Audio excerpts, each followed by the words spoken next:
It didn't go well in Vegas. We'll recap that. And we turn our attention to the transfer portal. And in the last hour, a new quarterback. We'll get you up to date on everything on Big Red Wrap Up.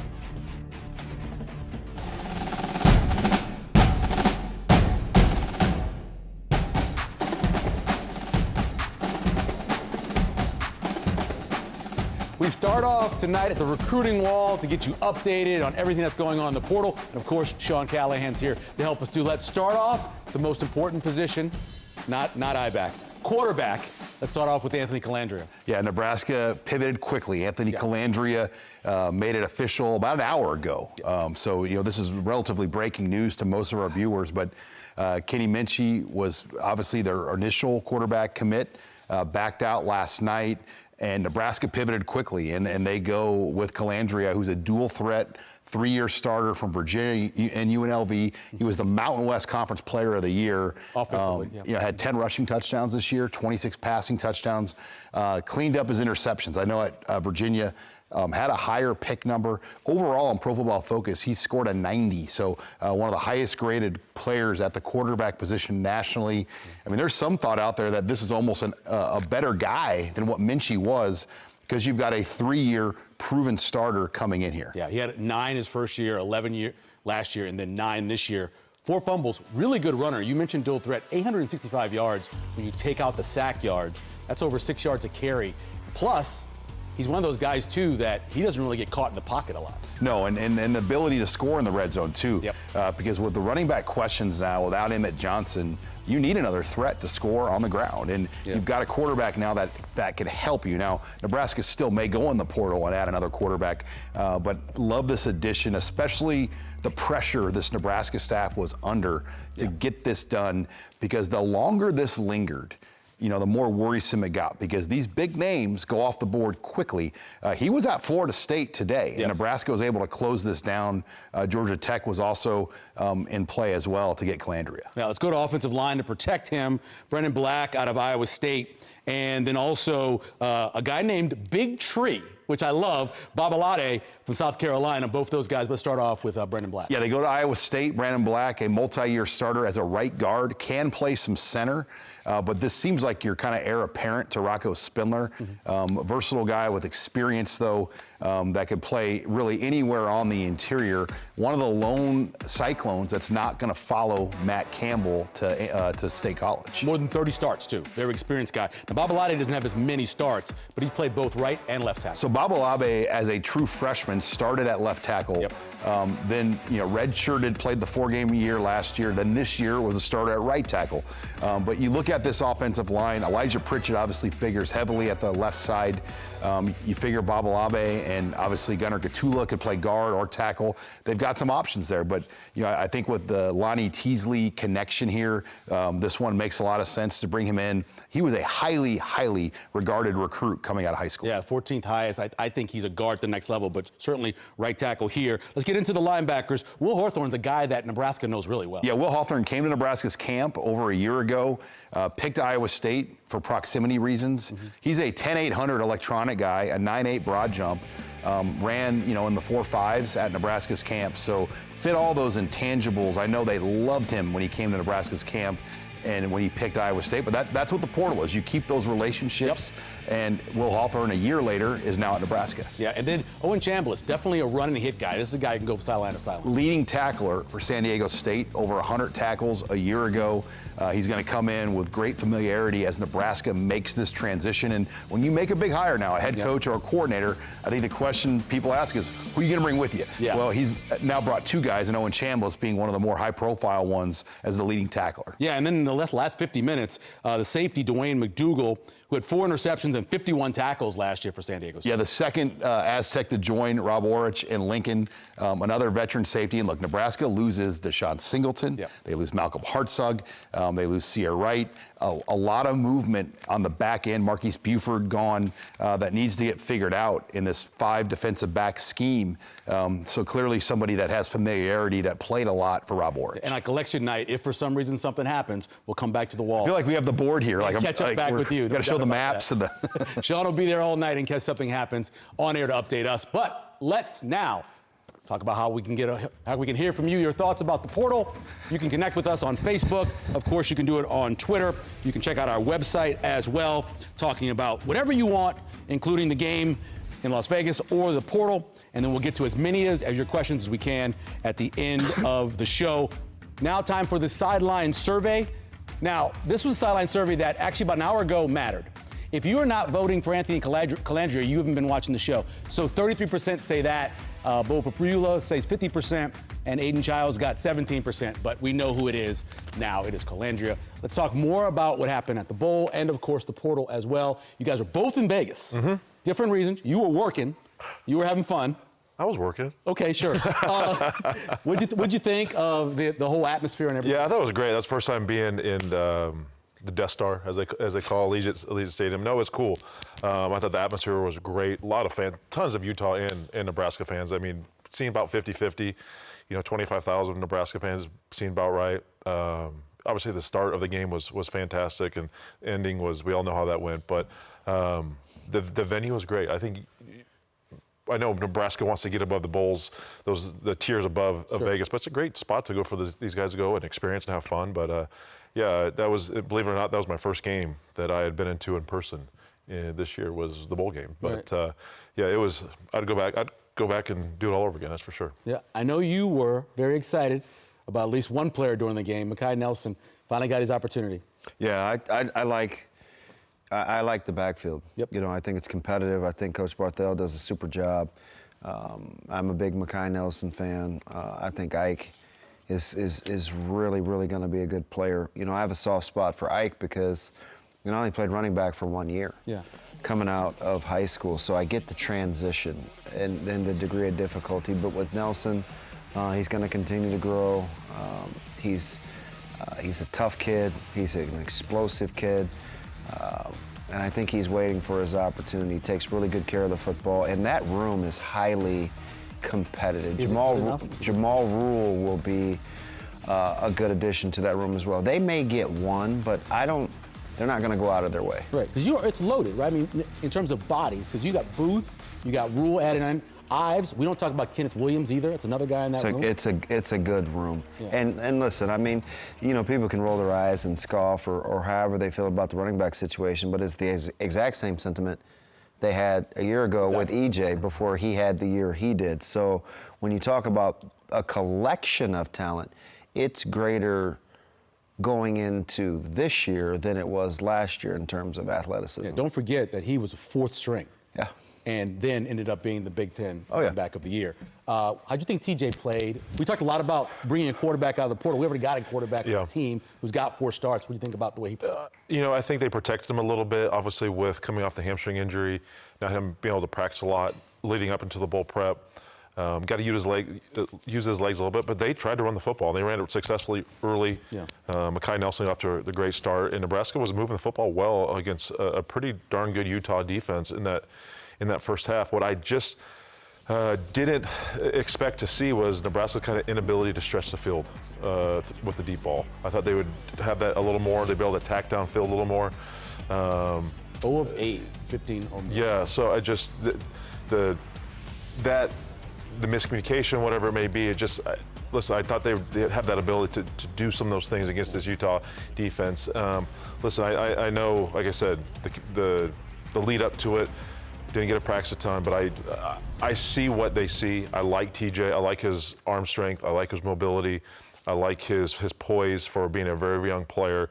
And I like him going in and getting these reps and getting the bowl practice and getting these live bowl reps, I always say, in the bowl prep, leading into this offseason, leading into spring ball. And with Colandrea coming in, man, it's gonna be a great competition to see who comes out ahead this fall. Talk about early in that game, because there were a lot of people who I really respect online. We're talking about how the offensive line looked different and they saw things in it. What did Jeep have a chance to do over those practices to get them kind of changed around a little bit? So that's a fantastic question. I think being there as long as I was and seeing those guys early at Gorman, jump protection is a little bit different. The quick game, getting the ball in and out of their hands, they're really aggressive at the point of attack. And the technique is different. Thumbs up versus thumbs down and out. So some of that is a little bit different from a technique standpoint. I also like the fact that they spent a good chunk of time. They worked a ton of doubles and isos with pins and pulls, a lot of half-line type stuff as they were working with a group. So that was probably the one group that I was the most concerned with during the transition, because that group was the tightest with their former coach. Sure. That offensive line rallied around Donnie Raiola. So, I was interested to see that. But, Jeep Wade, he jumped in with both feet. Super aggressive. He's got a great spirit. He's got this personality. It's a different kind of offensive line. A lot of times those guys are just about them, right? They're very, now he's intense. He's got that part down. Yeah.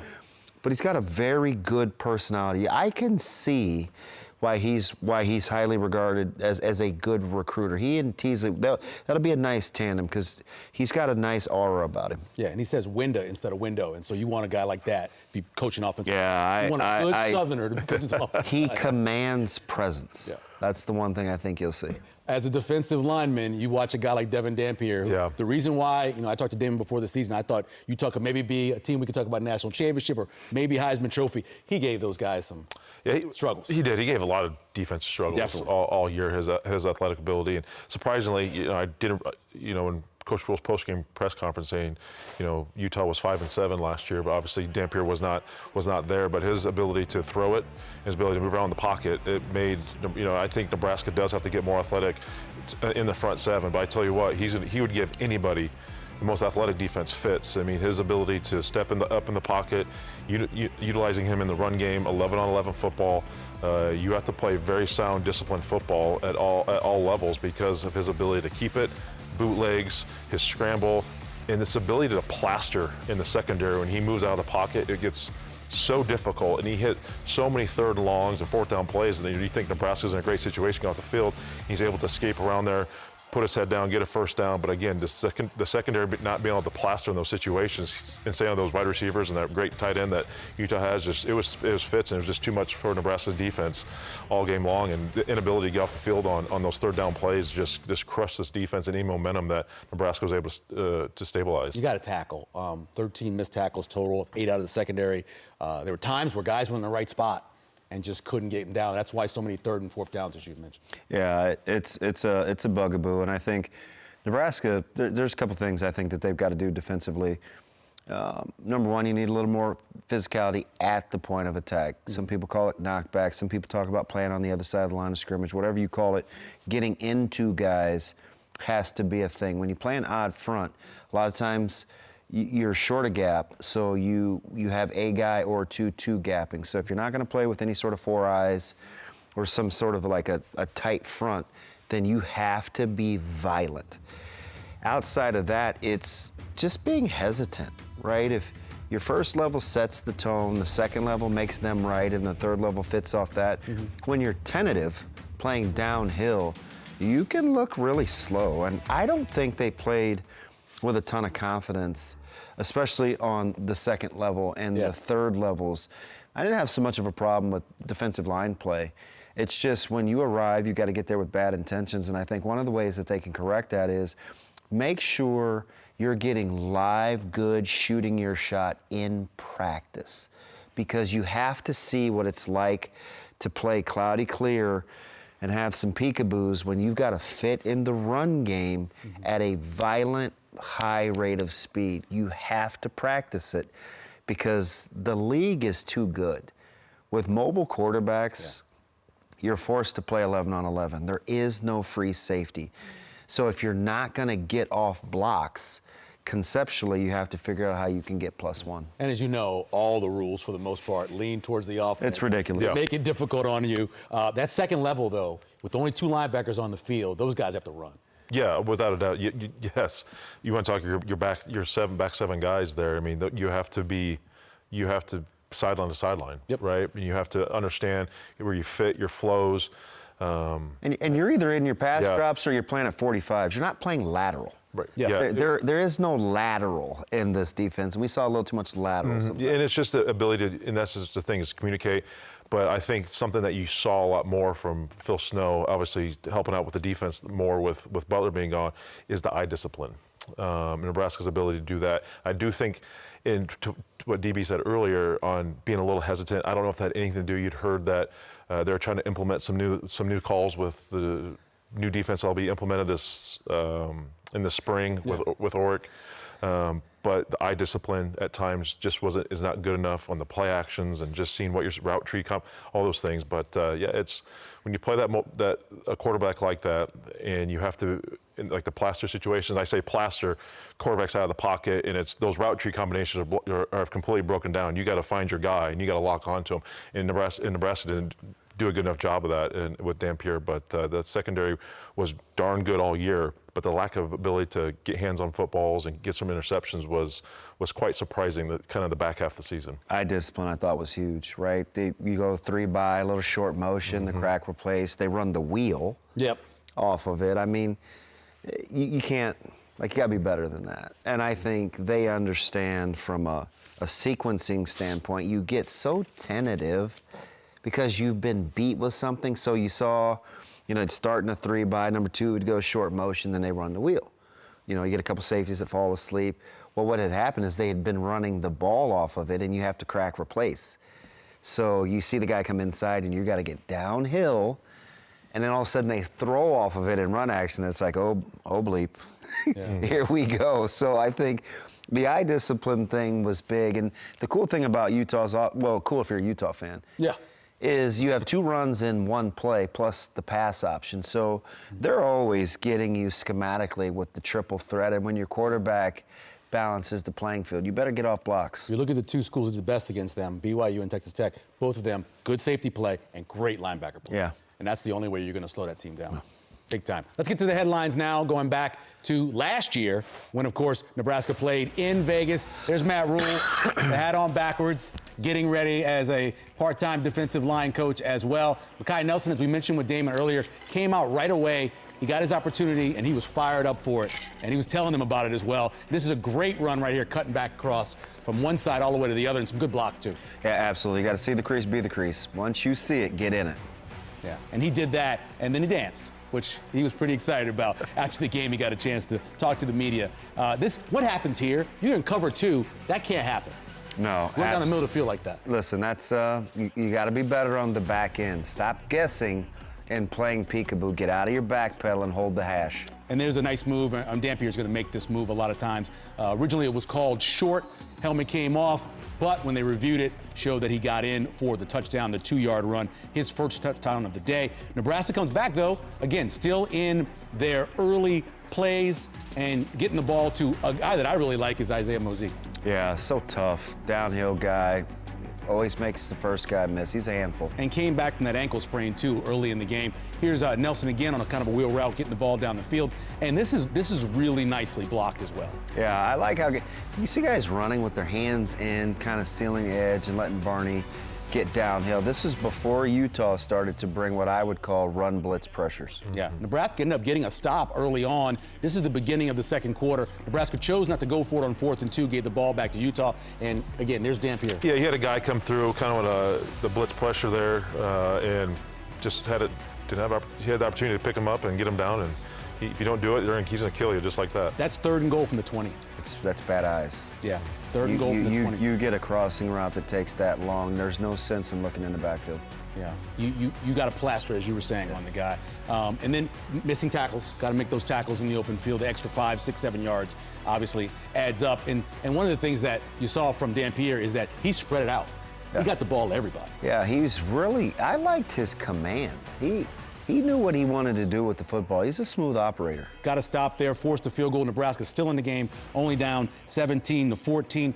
Problem is they couldn't get anything done, and then Dampier has to come back on the field. And again, this is just a great catch. Yeah, everybody talks about the catch. The throw was considerably better than the catch. It's just a 2-hand catch back shoulder. The throw was incredible. Yeah, he put it where it needed to be, giving this guy a chance. That's what I like. Again, speaking about giving a guy a chance, it's another one getting in for a touchdown. Now they're up 24-14. It's kind of getting away from Nebraska. And here's Dampier just buying so much time. That was almost a sack by Van Poppel. And then, of course, they called that a personal foul. One of the lightest personal fouls in the history of football. They reviewed it for targeting. It was not a targeting. Damon was on the radio talking about that one a little bit. It forced me to be a professional. I know. And then a touchdown. Rodgers runs the middle for 3 yards. Now it's 31-14. Really getting out of hand. We're still in the third quarter. Dampier making guys miss, finding guys down the field. And this is a great catch down the sideline, getting his feet in bounds. That's a pro catch. And then one more time, up the middle, stretches, Dampier scores another touchdown, and now it's 38-14. But Nebraska did not quit. They did not quit on offense. T. Lateef went out there. He's trying to prove to everybody that he's supposed to be the quarterback next year. Came out, ran it nicely. I wanted to see a little bit of this earlier. Yeah, this is the first real series where they cut it loose with his legs, and I think he's like, okay, I feel like I can just let this thing rip. Yep, this is late. Early on, that route was open. Late, after he gets bushed back, he throws it back there, he gets picked off. Yeah, you could see that open up real time, man. That needed to be out a second and a half early, but the concept was good. Another missed tackle there, ended up being a touchdown. You got to make those tackles on open field. That makes it 44-14. And Nebraska gets their last drive where they score, getting the ball what they did early on, again to Nelson down the field. Yeah, there's one direction he likes to move, and that is towards the goal line. And look at TJ sacrificing his body. He wanted that score. He wanted that touchdown badly. And there's no tomorrow. No, definitely only not. the offseason. And then a two-point conversion to a guy we all like, Quinn Clark, who is a heck of a player and is going to be a contributor next year. Yeah, he's going to be a fantastic player. I have no qualms saying that. Uber competitive and super talented. That made it 44-22, and then the last throw to the end zone, trying to get another score. Ball gets knocked away. Nebraska falls 44-22, doubled up. You can see the stats here. Just looking at those, Nebraska actually didn't do that bad when you look at the way they ran the ball, especially in the first half. But over 500 yards total for Utah. And you look down at the bottom in the red zone, 7 of 7 in the red zone, most of those touchdowns. That's how you end up going. Let's do players of the game. And our players of the game on offense, Makai Nelson, as we've talked about a lot with his numbers, and the leading tackler in the game, young Caleb Benning, contributing, getting his chance, and making the best of it. Yeah, he might be all right. It's hard to believe. I saw 535 for Utah. Is that only about 35 yards over their season average? Yep. That offense is a handful. And they do everything. Oh, 3 by 1. Then they come over and you have twos. They can get condensed, tight. When they throw it, they take their shots. It's crazy. Yeah, they do everything. A lot more coming up on Big Red Wrap-Up, including talking to Jeremiah Searles as we come back about the portal and the player agent perspective. A lot more coming up on Big Red Wrap-Up.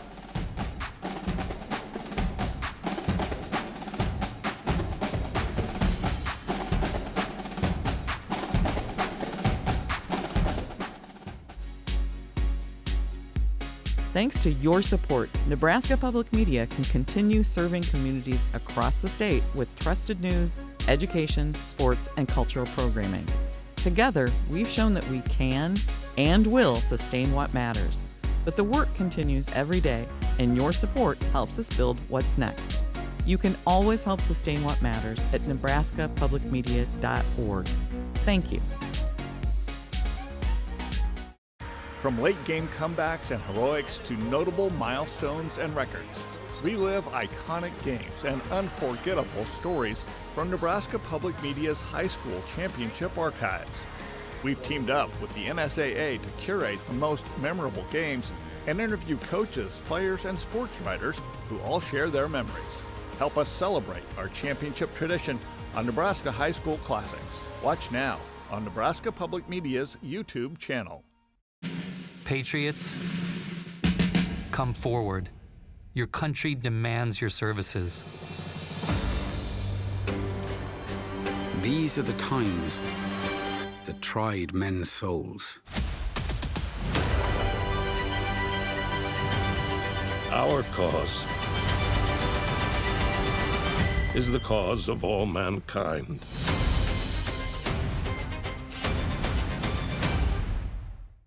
Giant craters were spotted in Russia. The frozen world of permafrost is melting. The ground exploded, releasing planet-warming gases. There's a huge amount of methane and natural gas trapped in the permafrost. What will it mean for our climate? It's a scary wild card in the climate change story. Could really affect everyone on Earth. Arctic sinkholes on Nova. Wednesday night at 8 Central on Nebraska Public Media.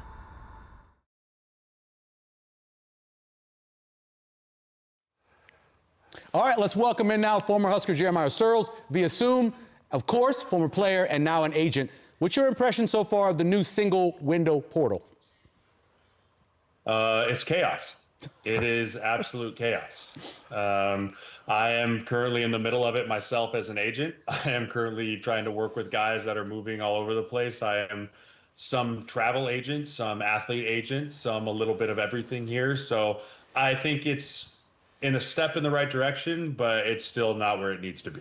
Jeremiah, if I'm a client of yours, I'm a player, I'm an offensive lineman at some school, and I said, hey, I want to leave. I'm going to go put myself in the portal. What is those initial conversations that you're having with that said player? And then who are you initially talking to at certain schools to try to gauge interest and kind of that workflow of one of your clients kind of going through this process? Yeah, it's very similar to the NFL, Jay. Yep. Right? Front offices are being built in college football. So I'm talking to DPPs, the director of player personnel, the director of college scouting, these fancy titles and fancy names that everyone has, which is essentially just a front office, right? And then you start gauging interest with front office and you start trying to gather market intel. And that's where it gets really interesting, is trying to figure out what is the market of that player. Because unlike the NFL, there's not a publicly look where you can just go to Spotrac and go, oh, this guard makes this and that guard makes that. And this, okay, so you fit into this market, right? Every market is very unique when it comes to trying to figure out what the market value for is that player. And so the job of the agent is to communicate with as many schools as he can to try and figure out my player's market is X. And then from there, you can weed out the schools that aren't going to be in that market. You can find the schools that are in that market and above your market. And then from there, it just goes into being an agent and finding where the best fit is for your player from a financial perspective, but also from a fit perspective. Hey, where's he going to go play to make sure that he transfers? Like when those players talk with me about, I want to transfer, my first question to them is, are you trying to chase the bag? Or are you trying to play? Right? Because those are two completely different conversations that I need to have with my players. And those are completely different conversations that I'm going to be having with the GMs. I'll say there's no players that tell me they want to chase the bag, don't end up working with me. All right, so let me go. There's this opportunity, obviously, for players to capitalize because of the window and where it is. It's in January, so it's frenetic, right? You're up against it.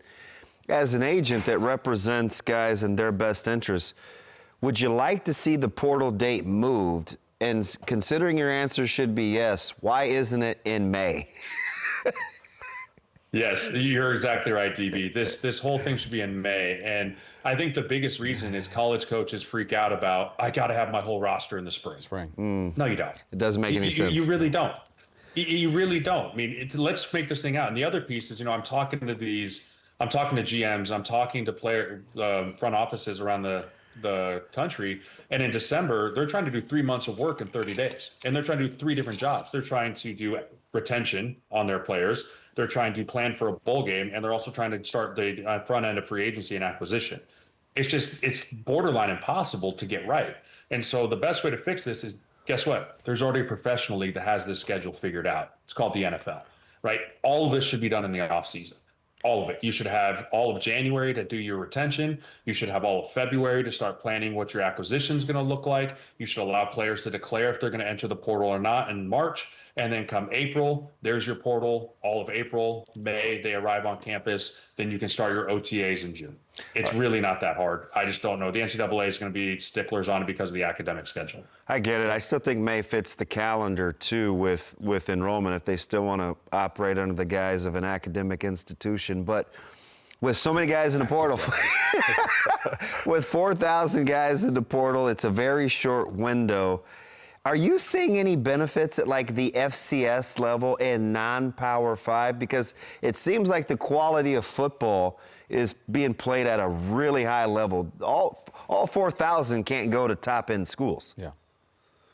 Yeah, I mean, all 4,000 aren't going to have a seat, right? It's a musical chairs. The music's going to stop.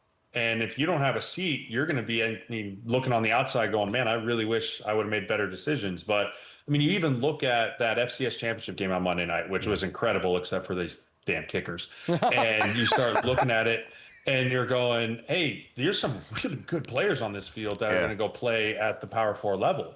And so if anything, I think the FCS and the Group of Five has never been better. Because if I'm a 3-star athlete and I can get an offer to go to Ohio State and ride the bench for 2 years, why wouldn't I want to just go to North Dakota State or go to CSU or go to Fresno and ball for 2 years and then go make $600 to $1 million in the portal, right? I think it's good for the sport in that aspect of it, and I think it's better quality football across the board. Yeah, I'm going to say, first of all, clock management in that game wasn't great either. Horrible. That's the problem in that game. It's hard. And then the kickers. It's not that hard, DB. Stop it. I want to go back to the idea of the May portal window. You think the coaches would want it? Because I know they're so worried about them showing Big Ten anything. would, SEC would. You think the coaches would want it? Absolutely.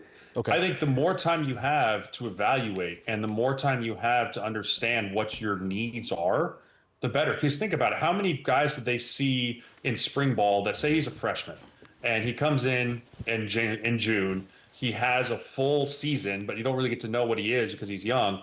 Wouldn't you want to see that guy in the winter and see the jumps that he made before you think you need to go get a guy in the portal or not at that position?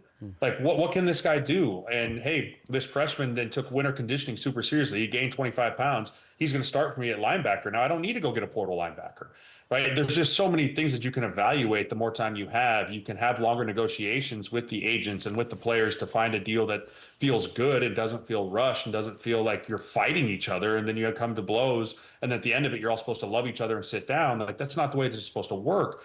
In this condensed window, everyone's trying to everything's too fast. Everything's moving too quickly, committing, uncommitting, this way, that way. It's just, everything's a madhouse right now. And unfortunately, it's just the era of college football we live in.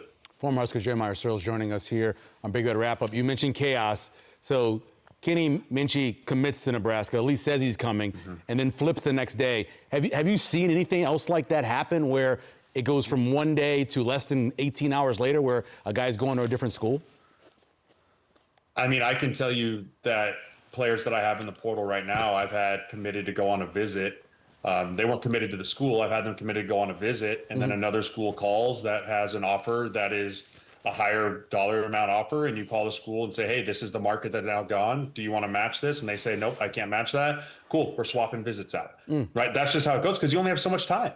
Right, you only have so much time here, and again, you don't want to get cute. I mean, a good deal today is a good deal tomorrow, but at the same time, in the free market era of this, is if you're not committed, and by committed I mean pen to paper, there's no rules that say you can't do anything else, and so that's just the way this free market's going to work. Because one school might think they have a guy locked in, and then he commits to another school, and they go down their list and find the next guy, and I mean, it's just constant movement, and so I think that's very rare. I don't necessarily know if the full commitment of, hey, I'm committed 100%, I'm coming, and then flipping is happening. But I do know for a fact, because I've been doing it, is, hey, I'm committed to a visit. Circumstances change. The market for my player changes. I then go to those schools and say, hey, the market has now shifted. Are you in or are you out? Right? Hey, no, we can't match that number. Okay, cool. Then I'm going to replace you with the team that is in that market. Right? So that stuff's happening all the time. And that's just the way it's going to happen because everything's happening so quickly. Searles, how have the numbers increased from year one? Are we in year 3 or year 4 now of the NIL era? I lose count. I'm really going to say this is year 1, Jay, because of the rev share. Sure. Okay. Good point. Like that's the way you have to look at it. The rev share is really year 1 of this year. Okay. So what that means, how have the numbers now changed year to year on what certain positions groups are getting compared to previous to rev share, now with rev share being included? Are the numbers about the same, or have they increased substantially? I think the numbers for the premier positions are continuing to increase. Quarterback, tackle, edge rusher, right? Corner. Like, you talk about those 4 positions, and again, you look at the NFL, what 4 positions are paid the highest, that's where you're at, right? And so you always are going to have to pay a premium for those positions because they're so hard to find.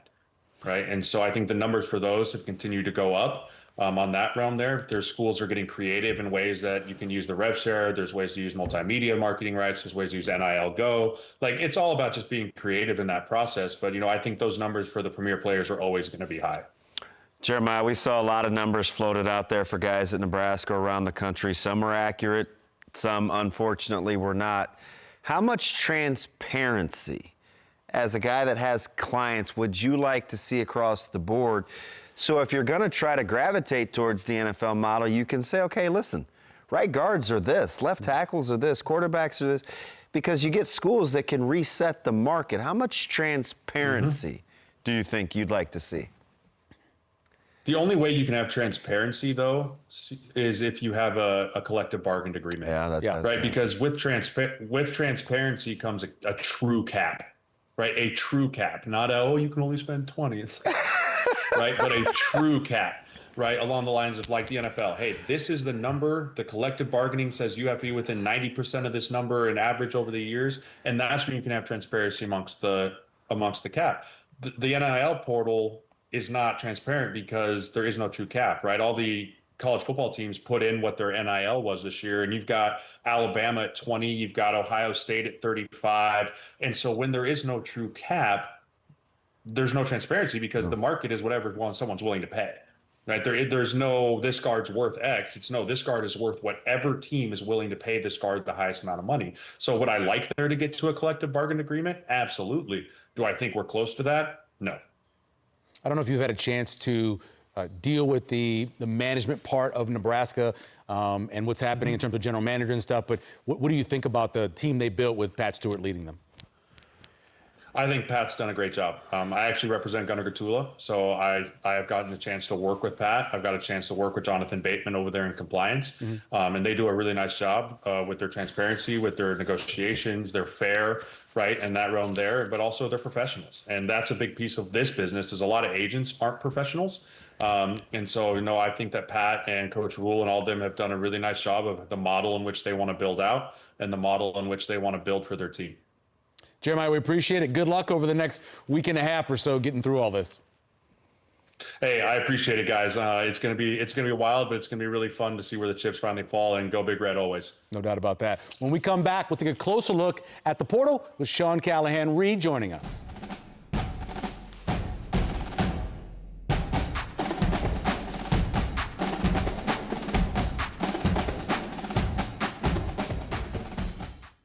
Nebraska Public Media is partnering with the Big Ten Network to provide a unique thank you gift. Become a member of our Sports Partners Club with a donation of $5 a month, and we'll thank you with a 3-month subscription to Big Ten Plus. Last year, Big Ten Plus streamed over 2,700 non-televised games, including 86 Nebraska games available exclusively on Big Ten Plus. Donate online at nebraskapublicmedia.org/sportspartners or call 800-989-8236. Next time on The American Revolution. Bunker Hill. 40%. That's horrendously high casualty rate. A rare opportunity. They found a way to escape their situation. And the most important words in American history. We hold these truths to be self-evident, that all men are created equal. When the American Revolution continues. Friday night at 8 Central on Nebraska Public Media. Who's gonna tell you things aren't so... As our world has advanced, so have our modes of transportation. But our favorite vehicles eventually have to go somewhere. You can't go on. By donating your used car, truck, motorcycle, or RV to your local PBS station, you can make room to upgrade your wheels. Don't wait. Go online and make your donation now. Who's gonna drive you home? The LA firestorm was one of many recent fire disasters causing unprecedented destruction. Now these tragic fires seem inevitable, but does it have to be that way? I'm Maya May, the host of PBS's Weathered, and I'm on a journey to understand the aftermath of the LA firestorm, how we're facing this moment of extreme change, and how we can prevent the next tragedy before it's too late. Wednesday night at 9 Central on Nebraska Public Media. All right, welcome back to Big Red Wrap-Up as we take a look at the 18 players that Nebraska's lost so far in the portal. I mean, Dylan Raiola is the big name. But is there somebody else on this list or this page right here that you think to yourself was a big loss? Well, for me personally, I think Malcolm Hartzog changed the way that they're going to play defense. Exactly. We undersell it because sometimes we don't really know what we're watching, and we think guys just aren't very good. But losing Hartzog, I think, and having to move Sierra Wright and the juxtaposition of what everybody else had to do, I thought hurt Nebraska tremendously, especially being able to tackle out of the nickel spot. Damon, have you heard anything on where he might land, Hartzog? I mean, I haven't seen any chatter out there. Yeah, I think he wants to go closer to home. And, you know, he's a guy that looked at the portal last year. He was so banged up and kind of out of sorts that he just was looking for a fresh start. They got him to come back, and I always worried about him maybe leaving this year. Let's go back to that other page. I want to talk about real quick on the other page. Can we just slide back? Is that possible to hit the reverse button? Hit the reverse button. I want to go back to the other one. I wanted to ask you really quick when we go back to it. So, Caden Vermas, young kid, local, right? Maciejczak, a lot of guys talked about him. Is there somebody on this list that kind of stands out to you? I liked Maciejczak just because of his athletic ability. I loved that he was a decent basketball player in high school. I don't like losing your offensive line, defensive lineman. Him. I like Keona. Jalen George. He didn't play much though. George is going to go to Tulsa. Maciejczak signed with Wyoming. Yeah. Wyoming, so anytime you lose guys in the trench, I think Keona going there. That's probably my least favorite guy that left. I think he hasn't hit his ceiling yet. His production wasn't to where it needs to be, but I think he can get there, and he's young. Played a little bit as a freshman, played a lot this year as a sophomore. My biggest jump for me personally, production-wise, from my sophomore to junior year, but only having 1.5 sacks through 2 years. The production wasn't there where it needs to be, so it'd be interesting to see where he lands because they could get a kind of a diamond in the rough. I think we got to talk about this out loud. And you studied the draft, you played it. Wouldn't you make the case that D-line is where rigor matters the most? Yeah. But it's where people get the most impatient. I look at Keona Davis's ceiling. It's incredibly high. But I look at the overall production and I'm like, you're not scratching the surface. That's about reps and volume. Right. And sometimes it's like D-line is the one place where I think it goes out the window the quickest. Look at Ty Robinson. Is that the night? How much are we talking about in Ndamukong Suh his sophomore year?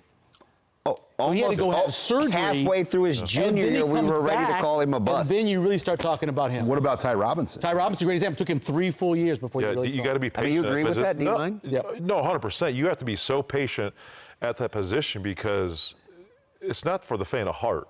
And you have to go to some dark and bad places mentally every day to produce and to get yourself better each and every day. And that comes with age, that comes with maturity, that comes with ability to attack practice every day with the right mental fortitude to say, hey, I'm gonna get better today. Because you can kind of throw your hat, you can kind of, if you don't want to go about it the right way, you can make it through. And that's where your production falls. That's where you don't develop the right way. But if you can attack it the right way, you can get really good really, really quick. And he's a guy that whoever he lands, if they get all that out of there, they're going to get a hell of a football player. Some of the craziest guys in the history of the NFL were defensive linemen. We're fired up. You just have to be, it's just that one position where you just got to be willing to go through it every day, and then all of a sudden it'll click. I always say you have the ability to embrace the suck. Yes. Sean, a guy that I really liked was Keanu Torres, Houston Keanu Torres. I liked him as an interior offensive lineman based on his tape. It just didn't get a chance. Yeah, I'm just kind of a Raiola type marriage. I mean, obviously Donovan, his wife lived on the island, so he recruited the islands and had the great relationships over there. So a lot of that is just going to go away. And in all reality, besides that era with Raiola's and Fonoti, how many Hawaiian linemen have been successful at Nebraska? I mean, it's a tough fit to adjust a guy into this culture from Hawaii, and I'm sure he's going to go somewhere out west, somewhere closer to home. But you're right, Keanu Torres, had potential. How about how he changed his body type? His offseason was incredible. Yeah, Talmua is another one to kind of watch. He's still here, right? But he was a high-priced acquisition a couple of years ago. They talked about him in some of the press conferences. So he's good on the bus rides over. I hope he stays. Oh, really? He's good for that. Let's go over to what Nebraska needs in the portal. Obviously, they have a quarterback now. They had a quarterback, then they didn't have a quarterback, now they got a quarterback. Let's talk about Anthony Calandria a little bit. What you like about him? What you think about him? Yeah, I think his ability to dual threat. I think that's what I like, and I know it's what Nebraska wants to get to. I've always said it. I've said it. DB said it. I've said it numerous times. playing 11-on-11 football is important. Me as a defensive player, when you have a quarterback that has a threat to keep it, if you do not play strong, disciplined defense, attack the rush lanes the right way, communicate the right way amongst the D-line, how you're going to rush the quarterback in certain situations. Eye discipline is huge when you play a mobile quarterback. I think Nebraska's offense going forward just has to have that dynamic, and he presents that. And I love the fact that he has produced and been with some good coach. I mean, Dan Mullen, you and I were before, he's the head coach now at UNLV. That's a good football coach. That's a good offensive football coach. And having that guy in your ear each and every day, not coming over and having those reps that he's produced, there's something to be said for that. And let's not sleep on how white his teeth are. I mean, that kid gets into the brush. I'm just telling you, that room needs an injection of confidence and leadership. And I'm an ACC honk. I watched Virginia. I watched him at UNLV. Yep. His maturity and confidence, don't sell that short, because sometimes you just have to be willing to go there, right? Gronowski was a winner. I watched him a ton at SDSU. I knew he was going to help Iowa just because it may not always look the way you want it to, but he's not going anywhere. And he doesn't need a babysitter. And he gives me a lot of those vibes because it hasn't always been rainbows and butterflies for him, and he's found a way to come out of the back end. If you want to look at him, throw in a New Mexico game. Just go and go to YouTube. And that's a good football team. That's a really good Jason defense. Eck is a good football coach. And he eventually took them out. Need another quarterback, though? Yeah, I think you're going to have to go out and get somebody. The challenge is, like, it's somebody that's good enough but not good enough. You know, it has to be a guy that fits the puzzle and the budget. Like Davila was. Yeah, just a third guy that you can bring. I mean, Jalen Gramstad kind of was the perfect third guy in that marriage, but you need somebody else. You know, and Bodie Sukup is a well-liked guy on the team. Super well-liked. Good call. And I do think he's got potential. They love him in the program, and you hope Bodie makes a jump and kind of becomes the next Gramstad in that room long term. I'd love to see Flores just sit somewhere for a while. I know. He had moments, I'm telling you, this season. I watched 2 or 3 games where he made throws. He looked really good. That team was just horrible. And I It's not get a it. bad team at Oklahoma I State. get it with what happened in 2025 in a record-setting high school in Omaha, but Flores is still the best pure passer. Pure passer, right. That I've seen come out of out of the state. But to your point about Sukup, tremendously well liked. I was just having a conversation with Caleb on the way down here and for an event, and Bodie's name came up, and he said, he's like, "That's my boy. I love him." Like, everybody enjoys him in the locker room, and he has that presence. I don't know if they need another quarterback, but they definitely would take one. Do they need another running back? We mentioned this earlier. Nelson, Mosey, Ives, Rule, Booth, Kenneth Williams. That's your room right now. Do they need somebody else? You know, no one has emerged as a visitor, and that's the first clue. So is there something that we don't know? Maybe they're in the Final Four. Well, they only brought one in last year, and that was Sharmar Brown. Right. And could that be the guy this year? It's not a Exactly. it's not a position Still playing. that they bring guys in on campus for whatever the reason. It's I mean, they've had one in 2 years. Yeah. So just one wide receiver, mostly the UCLA kid, right? If they can get him, I mean, he's the #1 receiver. He had 10 catches in the USC game to close the year out. Season for just 70 yards. 14 targets. I mean, so he would be a nice replacement for Dane Key. I think when you look at what he could bring to the table. Caught his first touchdown pass of his career against Nebraska last year. So they've seen him play. They know what he can do. But I think when you lose Dane Key, this would be a great guy to add. I don't think you need to go as crazy. Like last year, they went crazy on wide receiver. And I don't know if that's what Raiola really wanted. And they don't need to go as crazy. I think they have some good players in the program that they can develop that will play next year. How many defensive linemen they need? 4. Are you saying 4? You need, because you're going to play a 4-2-5. You need 4 guys. Well, you lose Keona, you lose Judy. Jalen George. Jalen George. Give me 4. 0 high school recruits, by the way. Right. Yeah. But when Neri coming back, you got Neri, Van Poppel coming back. Petchak. You got Petchak. But you need a D-line coach, too. Yeah. He's coming.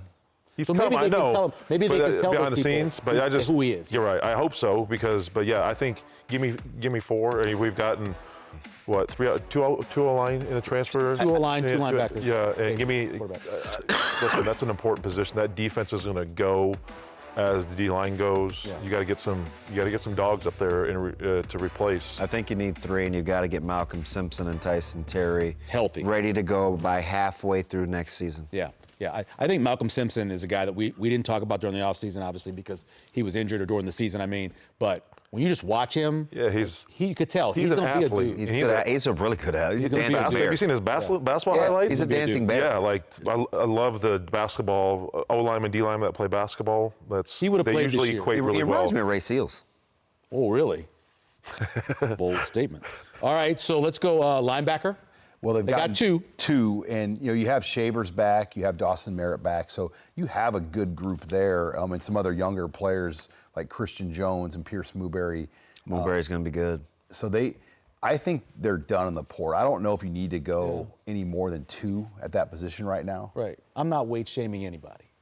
I get but it. Vincent Shavers has got to drop down. I understand. He's a little thick. So there's 2. Shavers has got to drop some LBs, as does Christian Jones. Yes, unless he's going to play something bigger. And Hawthorne's going to live with Caleb and Donovan and those guys, so he's ready to go. Mm-hmm. Coming in ready to play. Yeah. Yeah. They hit 51 tackles last year. Will is coming in looking for a job. And 4 picks as well. And we mentioned defensive backs and who they've lost, what they need to bring in. They got the 1 safety, as you mentioned, coming in. What do you? Yeah, you'd like to sprinkle in a 1 to 2 more, but there's still a lot of young players. Yes, tons. In that back end. So I don't know if it's a necessary need, unless you need someone to fill in at a certain role, a nickel spot or something. You want to get a little more creative in some 3rd and long situations. But there's a lot of really good young talent in that back end. I think you'd like to trust that they can execute what this new defense is going to be running in the fall. And so people know the 2 teams that are going to be in the championship game, they have an extended window, right? 20th through the 24th, I believe? Yeah, they get extra days. Now, classes at Nebraska begin on Monday, but you get a whole week after that to enroll somebody. Yeah. So there will be time, even if somebody that's playing in the semis or the championship, you can still get them here. Like Rocco Spindler last year was able to make it as late as we've ever seen a guy get here. Yeah. So, there is, this window will close after 14 days, but there'll still be opportunities to grab guys all the way. Let's go to the viewer questions. Matt Rule said, we've got everything we need. We have the money to do things. Same time, you have a budget, right? And one of the questions, and a couple of different questions on here is, should they have broke the bank for a guy like Sam Levitt? Should they have spent a ton of money, basically what they spent for Raiola with the $3.5 million? No, I wholeheartedly disagree. No, absolutely not. I think you have to be very, very smart in how you spend your money. I think Pat Stewart, being with the Patriots for a long time, they understand that as well. Knowing where you're going to spend your money and on your resources. The quarterback position, it's important, but it can't be. You can't put all your eggs in one basket. You got to get offensive linemen. You got to get defensive linemen, and then you can utilize the rest. If Raiola was getting $3 million, there's now $3 million to go get some better offensive linemen, or not better. I'm just saying supplement the offensive line, D line, and get a good serviceable quarterback. Do not. No, you don't want to. $5 million like Sorsby got at Texas Tech. Yeah. Texas Tech allegedly got that kind of money, but that's. I don't know how they're doing their budget because, as we heard earlier, right, it's not like it was last year. It's now, you can get some money from your TV contract. You have the money that's coming from the rev share. They're spending above and beyond that. I don't believe the numbers, but that's just me. And they just keep adding guys, too. Every time you look up, they're adding another guy who's supposedly a high-profile guy. We'll see what ends up happening with that. Maybe they'll get looked at. One of the questions is, do you think that maybe Nebraska made out because they ended up getting a guy who had experience at quarterback opposed to having a guy in Minchie who didn't have to start? I think it's a fair point because I'm guessing you might have had to pay more for Calandria, but in the situation that Nebraska was in, they needed him. And I think when you look at Minchie, he's never started. So I do think you are getting a guy that is a proven 3-year starter, Mount Player of the Year at his level. So in some ways, you can argue Nebraska came out ahead when all said and done because there are a lot of unknowns. Minchie's never played an entire college football game start to finish. Right. Jake wants to know, Damon, your top 3 position groups that need the greatest influx of talent. I'm going to start with linebacker, then D-line. And that's a good question. Quarterback. Yeah, because of the linebacker, D-line, quarterback. Yeah. Why can Indiana do it and we can't? I will tell you this. When you were driving up here, did you see any unicorns on the side of the road? Because there's very few of them, right? Very few. Occasionally this kind of thing happens. You get a good coach who understands talent, who brings in a bunch of guys from good school. I had people ask me that question in Vegas last week. I said, hey, Cignetti's a cold-blooded killer, man. Yes. It's all ball. Yeah. That's all he cares about, and he knows what he's doing. I broke down almost every audio clip I could find from IUP. Yep. He's the same. Same guy. He's the exact same. Yeah. You listen to Saban talk He about operates under non-negotiable. Yep. That's it. And Saban talked about him. He said, he came to me and told me he was going to this small school because he wanted to be a head coach. And I was like, he's confident. He's going to make it work. Yeah. Saban knew right away when he left. IUP to Elon. Yep. To It never lost. James Madison. It never lost. Winning season. To Indiana. Like, Everywhere he went. just find me a similar Sean, profile. where do you think, Greg wants to know where Raiola may end up? Great He's got question. Oregon written down here, but I know. I mean, a lot of Oregon will depend on what happens there, but maybe it would be good for him to go there and sit for a year. Yeah. And he's got a red shirt. Maybe he needs a year to recalibrate and kind of figure things out, get his mind right, his body right, because he will be coming off that injury. But it is extremely quiet on the Raiola front. Yeah. You know, Louisville was rumored to be a spot. Well, they got a guy. Oregon, Missouri, you hear. I mean, Dante Moore leaves. I still think Miami is the dark horse. Okay. I think Miami's a dark horse. And they don't necessarily need a mobile quarterback. They haven't necessarily had one. So that makes a lot of sense. Last question really quickly. In terms of running backs, you think we're good in terms of the number of running backs? Okay. That was from Tyler. Dale Tyler wanted to know any more running backs going into the portal. Let's get to burning questions. We'll start with you, Sean. How will Nebraska win the offseason this year? That's been kind of the theme every offseason. You know, the momentum, the buzz. They're in a tough spot, I think, going in this offseason, just with the way the season ended. I think there's some tough hurdles ahead that Nebraska's going to have to fight to kind of get this offseason to where the fan base is ready to go for the season. Easy for me. How will they navigate the self-inflicted stuff? If you want to get better as a program, you got to start with eliminating the things that are where you're your own worst enemy. How will they attack those? For me, it's identity. Get back to being a physical-minded, physical practicing football team. Establish that identity. The schedule is much more difficult, but you get that identity established, things will start going the way they need to go. My burning question is this coaching staff and how they come together. Turned it over, all three new coordinators, offensive line coach, defensive coach, how they come in and how they come together to make this a better team, both in practice and on the field. Big Red Wrap-Up, we'll be seeing you back after the spring practice in April on Nebraska Public Media. You can also tune in on Facebook Live, YouTube Live, and our website, nebraskapublicmedia.org. And Nebraska Public Media is going to have some volleyball on for you Thursday night as the Omaha Supernovas host San Diego Thursday night at 7 p.m. Special thanks to our guests, Jeremiah Searles, for Jay Moore, Damon Benning, and Sean Callahan. Michael Severe. We'll see you after the spring game right here on Big Red Wrap-Up.